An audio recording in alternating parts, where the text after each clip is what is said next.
So what is going on, everybody? I hope you're doing well. Happy 2022 to all of you. And before we dive into today's video, I just wanted to take a minute to explain kind of what's been going on. As you all know, the last video that I uploaded, we were finally able to get the car to boost to 30 pounds, but I ran into some other issues.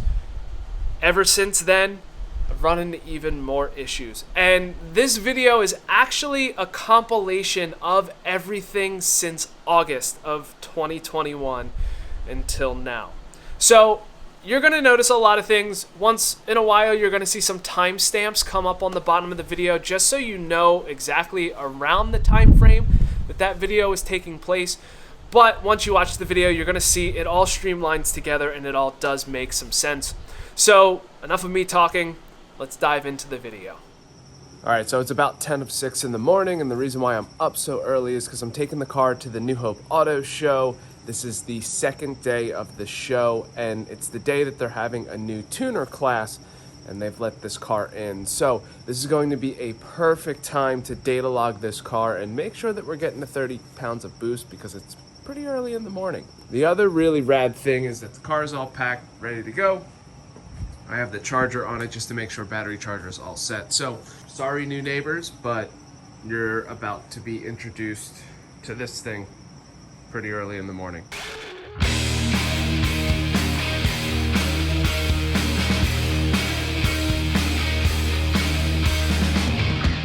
Alright, so gotta gas up because of course there isn't really much gas in the car, and it's going to take about an hour to get to the New Hope show. So, you know, $4 a gallon. Had to go back to the house because I totally took the tire shine out when I was washing my daily drivers. And of course, once I'm at the show, I'm gonna have to do a quick prep once the car is parked because I am gonna drive it. So probably gonna get some stuff on it right now. So I got waterless wash in the back. I have detail spray. I have ceramic boost if I need to throw that on there. Some tire shine as well.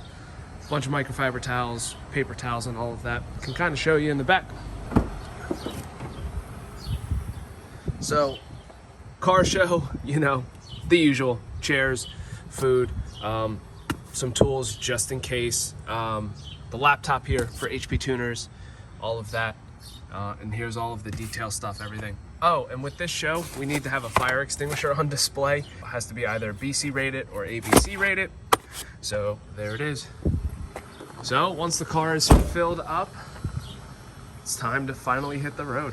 And for those of you playing the game for the over and under, $50.91 for 12.5 gallons of gas. Oh well, I guess they're gonna force us into buying electric cars. Let's hit the road.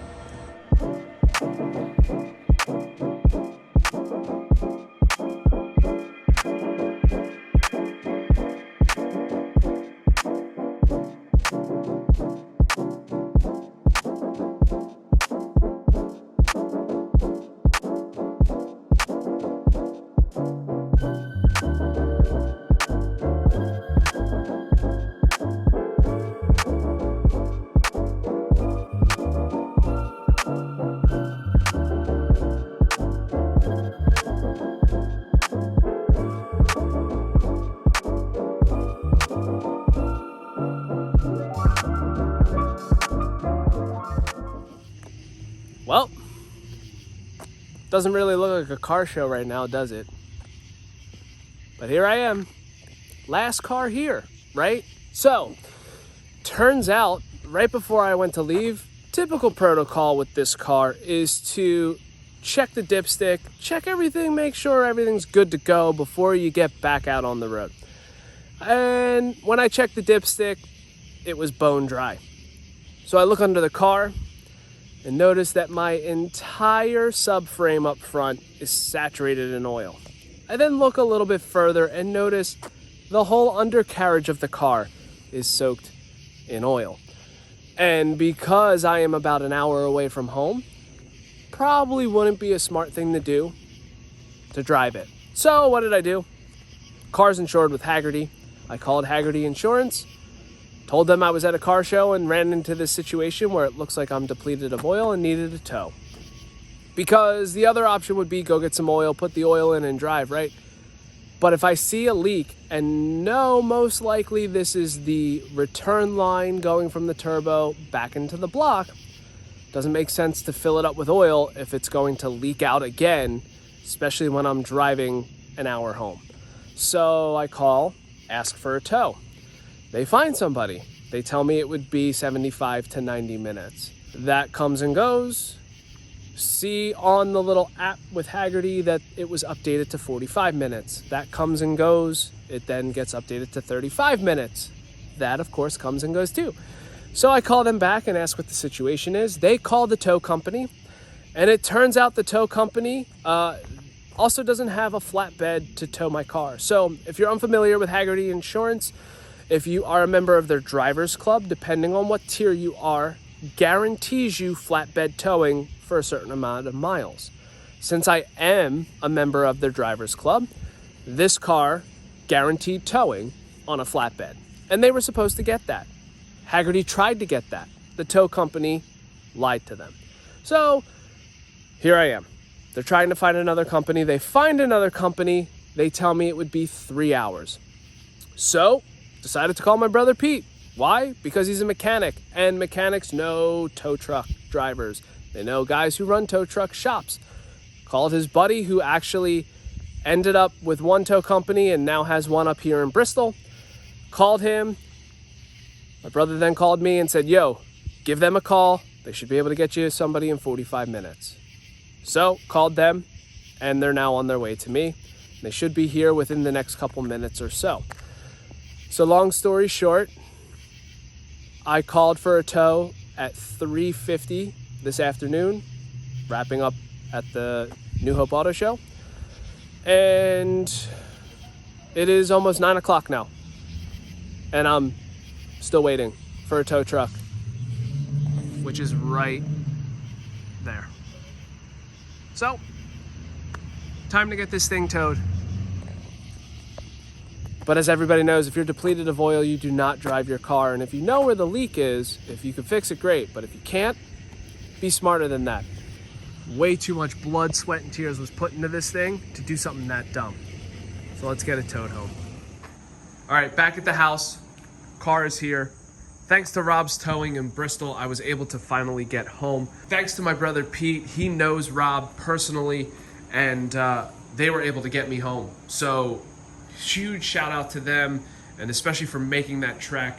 As I'm telling you this story, why am I showing you the garage floor? Well, first thing, car was backed in. I put a drip pan underneath it just to make sure any of the oil it would collect. So that's what dripped onto the floor overnight. Cool. So if you take a look at the floor, however, I haven't been putting a drip pan down underneath the car, and I backed this car in. So you can look and see there isn't really anything on the ground. Yeah, it's a concrete floor. Yeah, it's dirty. But keep in mind, the original owners of this house used this garage as storage. So they would basically just throw everything in here. They're not car people or anything else. Now, obviously back there, you're gonna see some stuff, but I do back this car in, and that's right where my tailpipe would be. So cold starts, everything else, carbon blowout, just because of the exhaust setup that is on that car. I had the same thing at my old house. Even with the wood flooring, it was all discolored from where the tailpipe would be, especially for those initial cold starts. So what does that tell me? That this had to happen as I was driving to the show.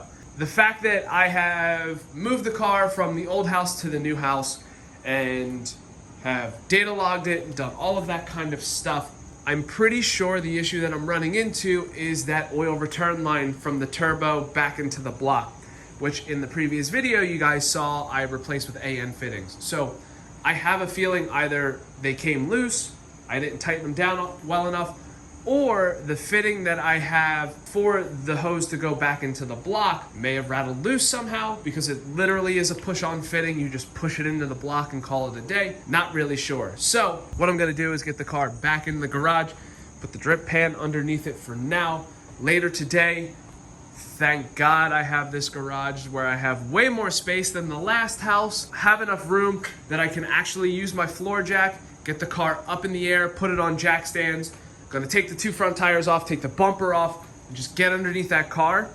and see where this leak is coming from. Hopefully it is that oil return line going from the turbo back into the block and isn't anything more major than that. Clean everything up, so I'm gonna have to go get a bunch of brake clean. We're gonna take a look, see what's going on, fix it, and move forward. All right, let's get under this car so you can see what's going on real quick. I was just under here a minute ago, and hopefully you guys can see what the hell's going on, because this phone is like right up to my face. All right, so here's what I am noticing. Number one, so this AN fitting that I designed and fit, there's a lot of oil actually on the turbo housing right there. You could see there's a little bit of residue on the coupler up at the top where the bend is over in the corner. Just look for where all the black primer is ripped off the frame, and you'll see it up there. You can also see there's a bunch of oil now for the trans sensor. That's your speed sensor there. So that's saturated in oil too. And then if you actually look on the AN line itself, notice there's a bunch of oil beading up right before the braid. I know, once again, it's hard because there's not a whole lot of room. So there's a little bit of oil there. It looks like the end of the line that goes into the block is saturated in oil, but it's there, it's intact, it's in the block. So possibly that it was shooting out of there. I don't really know. You can also see that whatever it was excessive force, because you could see there's oil all over. And then if I go over to the side, you can't really see there. Well, there's oil on the brake line. You can see it just basically shot. So here we go. You can also see here the water pump fitting, that's saturated in oil too. Not sure if that's from the same problem or not. I'm gonna say yes, because when you look up, there's even oil up here. Yeah, so not quite sure, but whatever the thing or the issue is, there's oil coming out. So obviously step number one, we're gonna take some brake clean. We're gonna clean all of this. We're gonna check to make sure that I don't think oil got into that coupler. For the air intake, goes into the inlet. I don't think oil got in there, but we're gonna check. If you look, you can see the fitting that's in the turbo for the oil return. There's no oil there, and there's no signs of it dripping. Now, obviously, if it's hot, that's a different story, right? It could burn off, but I'm not seeing anything there. I'm not seeing anything where the attachment attaches. What I would think is leaking would be right here, this 90 degree going into the 45. That connection right there might not be tight enough, so I'm gonna grab a wrench. We'll tighten that up once we clean everything, and we'll go from there. All right, so I took off the oil return line that I made up in that previous video, and you can see I have a hose clamp holding it onto the fitting that goes into the block of my engine. So it seems like it's pretty secure. It doesn't want to move, but if I take an 8mm socket, it won't tighten, but it'll easily loosen. So I have a feeling I didn't have this tight enough. So in order to fix this, we're gonna drop this clamp down just a tad so it can still grab onto the hose, but at the same time, make sure it's actually grabbing on to the fitting itself. Try not to stab myself with some of those little frays of stainless sticking out. If you've ever made a stainless braided line, you know exactly what I'm talking about. It sucks. All right, so hold it in place. Now, if you've ever worked with hose clamps before, you're well aware they work great, but if you go too tight, they stop working and they crack. So you just got to go slow and steady. Make sure you got it nice and tight. That's definitely on there now. You can see by the way that that's bulging out. So let's put it back. See what happens. Oh, and another thing, since I noticed that this line actually touches up against my transmission, just to be safe, I'm gonna put one of these heat sheets wrapped around it. Pretty awesome. You actually can see it's a little bit too long, but what I can do is I can actually cut it to length, and it's Velcro, just goes around it, give it a little extra protection just in case. Last thing I wanna do is burn through this. That's better. Let's get this thing back on the car. Yeah, let's get this thing to focus. Better. All right, so that's on secure. This down here is on and secure, along with the heat wrap. So you can see that now is up against the trans rather than the line itself. All right, so now next step, what I wanna do since we're here, I wanna actually take off the air intake coupler, so I'm gonna undo all of that. Check, make sure that there's no oil in there. At the same time, I am also going to check the catch can over here, making sure, well, actually both of them, because ever since I've installed them, I haven't checked them. Probably would be a smart idea for me to do that. So I'm gonna tear those things apart, give it a look, and be right back. All right, because I wanna make sure that no stone goes unturned. Took the coupler off, take a look.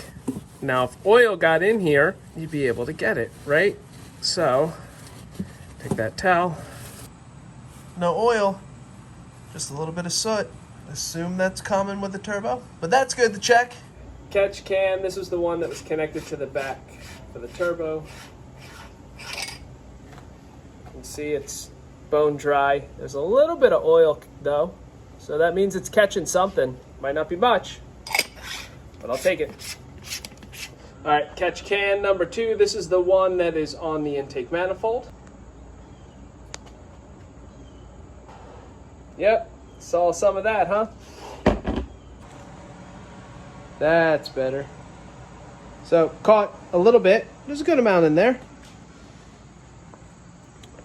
but can's not full, and it spewed it again. So I don't know if maybe under like high boost pressures, it's just like spewing out of the return line, or it's finding the least point of resistance. Who knows? I'm not seeing anything leak at the moment, so I am going to say for now that it's okay. So get the car put back together, update the tune from James, and take it back out on the road. See what happens. Okay. Where's the valve cover? In my hand. And there is the problem. So it was like, let's actually take all of this apart and look. So took the air intake off, took off the silicone and the upper charge pipe. Also had to take off the tile MVR, the 44 millimeter, because since this is bigger than the MVS, it does get in the way of that 90-degree bend right here. So to do it right, took it all apart and was able to get the valve cover off. Lo and behold, there is the problem.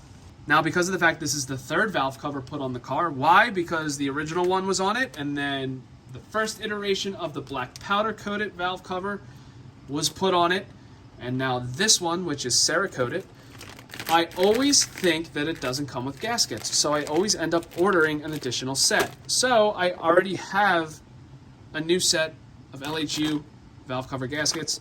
Shout out to ZZP, because I always buy it from them. And there it is.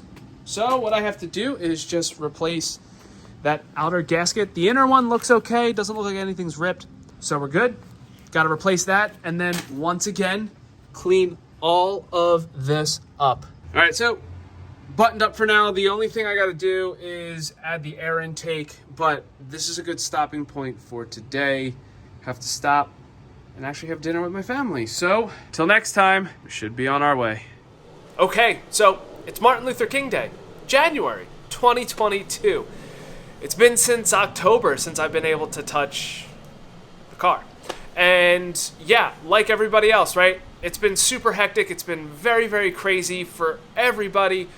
Luckily for me, however, as some of you know, my professional gig, what I do for a living, I'm a drummer. I'm an educator. So I've actually been getting a lot of calls to do a lot of theater work, and I've just been super busy with that. And then, of course, the holidays roll around, and I want to make sure that I was spending time with family and devoting some of that time to them, especially because I haven't seen some of them in quite some time with this whole pandemic going on. But anyway, finally back at it, have the car all set up, ready to go. Now, besides doing all of that and putting the car back together, I also did an oil change. Usually this car is driven maybe 500 to 1,000 miles a year. It's rarely driven, but when I do drive it, sometimes I do get on it from time to time, especially when I'm taking it to the track. So I always tend to do an oil change yearly, maybe every 6 months, give or take. The fact that this thing was leaking oil, I wanted to make sure that I put fresh oil in and it was all the same type of oil rather than a hodgepodge of whatever I could find because of the fact it was leaking oil. On top of that, the car's due for an inspection, so had to make sure that I put the car back together to make sure that it can get inspected, get its tags, be good to go for another year. So, since it hasn't been started since October, and it is pretty cold outside here in PA, why don't we do a cold start? Let's get at it.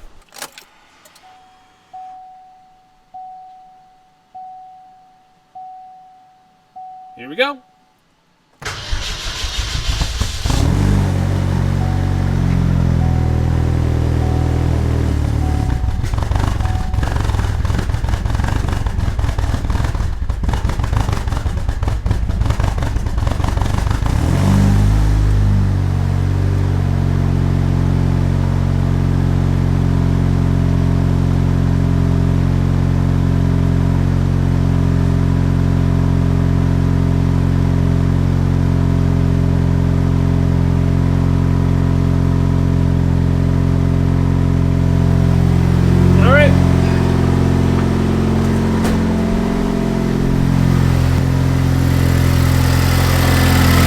Check, make sure.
Alright, so it seems like everything's okay. As you can hear, car sputtered a little bit when we had to start it up, but again, took a lot of this stuff apart, put it all back together, so who knows what could have caused that to happen. Also because of the fact it has been sitting here since October, and you know, that could happen from time to time just because it's been sitting for a few months and hasn't been started. So the next step is like every other time, and I go, hey, the car is good, there isn't a problem. What I'm going to do now is I'm going to throw a drip pan, that one, once I get the oil pan and everything else off of it, underneath the car. And as the car is cooling off, just make sure that there isn't anything leaking, dripping, anything like that. And then once we get all of that figured out, as long as that's good to go, I can start driving this back on the road again. Hopefully the roads will be a little bit cleaner than they currently are, and then we should be able to see what's going on, and hopefully we're still at 30 pounds of boost and can really get this thing to take off like it's supposed to. So I would like to thank all of you for your patience with this video. I know it's been taking quite some time, and just make sure while you're here, just hit that subscribe button as well as the bell notification. That way you're notified of any additional content that I upload here to the channel. And leave a comment below, let me know what you're thinking. Anyway, hope you're all well. Talk to you soon. See you later.